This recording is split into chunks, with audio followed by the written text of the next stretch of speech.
जय जगन्नाथ मोर यात्रा प्रेमी दर्शक ईश्वर प्रणाम।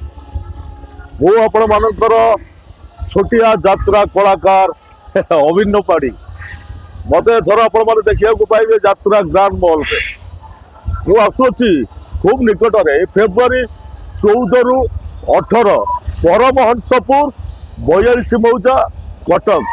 तेणु आपण मान अनुरोध आपण मैंने आसवे यात्रा ग्रांड मॉल प्रत्येक नाटक देखिबार सुजोग नेबे।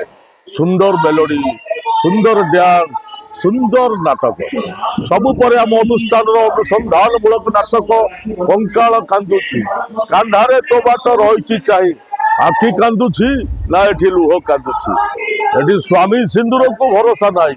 मु एका नुह मो यात्रा ग्रांड मॉल रो सपरिवार मानक नहीं मु आपण पाखक आसुची। आपण मानक अनुरोध आपण माने निश्चित आसवे फेब्रुआरी 14 रु 18 परमहंसपुर 42 मौजा कटक। जय जगन्नाथ।